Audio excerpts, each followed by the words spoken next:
Few motorcycles have managed to create such phenomenal levels of hype as this one. When the CS400 was first displayed at the Auto Expo in 2014, it got the attention of motorcyclists everywhere.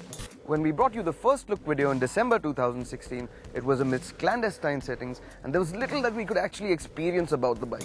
Now Bajaj's philosophy behind this bike is it wanted to take the easy-to-ride quality of a cruiser and combine it with the performance and handling of a naked.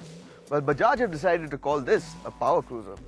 And now that we've got the Dominar 400 here in the real world, we're as excited as you to see what this motorcycle is all about.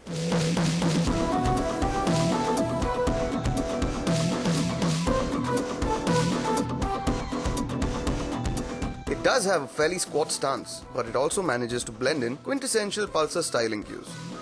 Dominar 400's headlight setup, while still quite beefy, looks quite proportional when compared to the rest of the bike. Its piercing white beam headlight is LED powered with auto headlamp on technology. The DRLs are visible from a fair distance away even during the daytime, and during the night, illumination levels are exceptional.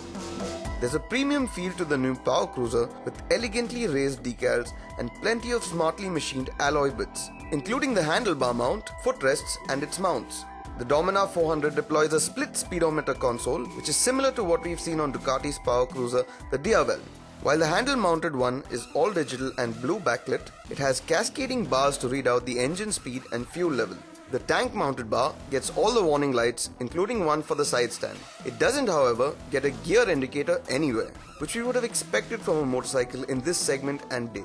But the crisp functioning illuminated switchgear, comfy palm grips, Bajaj typical control levers, as well as the set of KTM Duke-inspired mirrors all function well.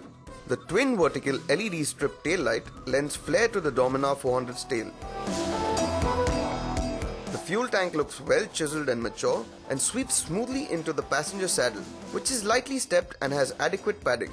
Its 13-litre fuel capacity, however, gives it a limited range, and we would have expected something a little bigger to handle touring duties.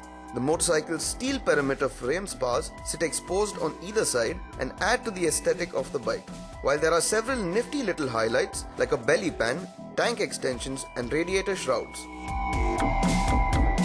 While the seat height may not be as low as your conventional cruisers, at 800 mm it's about as high as your KTM Dukes. And once you get astride, you'll notice that the tank has these well-shaped recesses that your knees fit into just perfectly. The seating position is nice and neutral. In fact, it ranks amongst the best we've experienced on any Bajaj to date. There's a slight lean into the flat handlebars, which is complemented by these well-positioned foot pegs. Although, the foot pegs are a bit wide set thanks to this perimeter frame.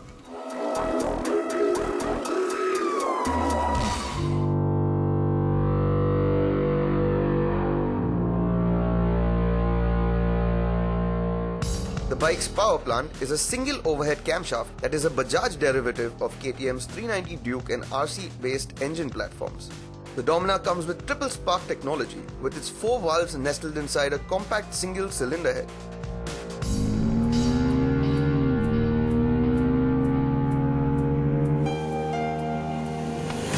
The liquid cooling on the engine works really well, and the heat never bothered us during our long test ride. Despite putting the bike through sustained low-speed riding in crowded conditions. However, we did feel some vibrations when riding hard and pushing the bike to higher revs, but it was nothing overly intrusive.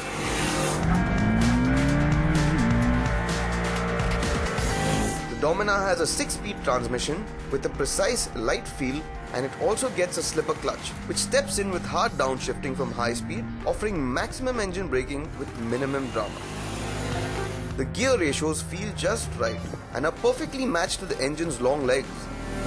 This allows the bike to rev briskly enough through each ratio into its engine limiter. It chops power at close to 10,000 RPM. Throttle response is sharp and precise as expected from a fuel-injected bike like this one. And when you crack the throttle open, there's a light step at 5,000 RPM in the power band, from where the power flows seamlessly to the red line. This is a motorcycle that is just effortless to ride. It doesn't set out to be overly athletic, but it does provide a really satisfying overall experience. Although it does miss out on the big bike feel and feels like a smaller displacement motorcycle. front suspension is a set of beefy 43mm telescopic forks, while the rear is armed with Bajaj's trademark Nitrox adjustable monoshock system. The ride quality is quite stiff on the Dominar 400, and this was very apparent on our test bike, even with the rear suspension dialed down to its softest setting. On the flip side, the firm setup is what makes the Dominar feel quite sporty, with excellent high-speed stability. It feels planted through corners, and the bike turns in with a fuss-free, neutral manner. Overall, the weight is extremely well managed, and you can hardly tell that this is a 182 kg motorcycle. It doesn't exactly feel like a cruiser at all when you're on the move, and retains some of the characteristics of the Pulsars. Now you get this nice large 320mm disc at the front and a 230mm one at the rear.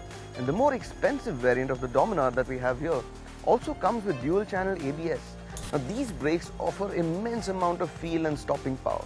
The front brake feels more sharp and precise, while the rear one feels more progressive.